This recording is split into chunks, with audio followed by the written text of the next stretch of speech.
અહેમદાબાદ મિત્ર ન્યૂઝમાં આપનું સ્વાગત છે। સુરતના કતારગામ ખાતેના બાળાશ્રમ બહાર ગત સોમવારે સવારે કીડીના ઢગલામાં ત્યજી દેવાયેલી નવજાત બાળકીનું આખરે મોત નીપજ્યું છે। ગંભીર હાલતમાં તડછોડી દેવાયેલી બાળકીને સારવાર અર્થે સિવિલ હોસ્પિટલમાં દાખલ કરવામાં આવી હતી, જ્યાં સારવાર દરમિયાન મંગળવારે તેનું મોત નીપજ્યું।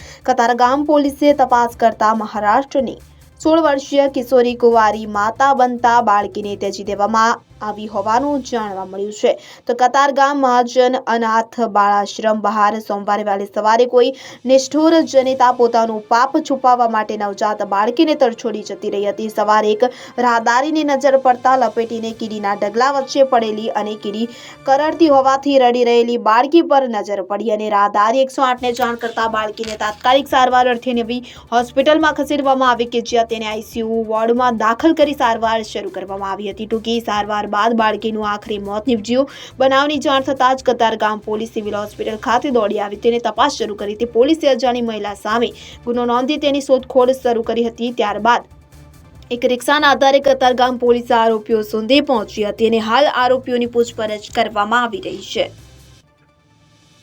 કતારગામ પોલીસ સ્ટેશન વિસ્તારમાં 2 દિવસ પહેલાં એક તાજું જન્મેલ બાળકી કોઈક અનાથ આશ્રમના દરવાજા પાસે મૂકીને જતું રહેલું હતું। એ અનુસંધાને આઈપીસી 317 મુજબ કતારગામ પોલીસ સ્ટેશન વિસ્તારમાં એને ગુનો દાખલ કરવામાં આવેલો હતો। સારવાર દરમિયાન આ તાજી જન્મેલી બાળકી મૃત્યુ પામતા 304 આઈપીસીનો ઉમેરો કરવામાં આવેલ છે અને આ બાળકીને કોણ છોડી ગયેલું એ અનુસંધાને કતારગામ ડિસ્ટાફની ટીમે મહેનત કરેલી હતી અને ઘણા બધા સીસીટીવી ફૂટેજને અનુસંધાને તપાસ કરતા એક રિક્ષા ધ્યાનમાં આવેલી હતી અને રિક્ષાના ચાલકની પૂછપરછ કરતાં આખો ગુનો ડિટેક્ટ થવા પામેલ છે, જેમાં મહારાષ્ટ્રની અંદરથી એક દંપતી છે, એની દીકરી છે।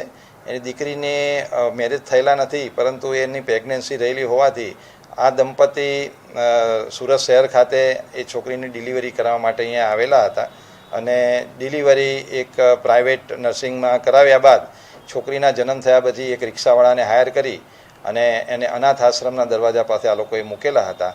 તો હાલમાં એ છોકરીના માતા પિતા, રિક્ષાવાળો તથા જે જગ્યાએ ડિલિવરી કરવામાં આવેલી છે તે ડૉક્ટર અને ડૉક્ટરની જોડે એક નર્સ પણ હતી, એ લોકોની અત્યારે પૂછપરછ ચાલુ છે અને પછી કાયદેસરની કાર્યવાહી અટક કરીને કરવામાં આવશે।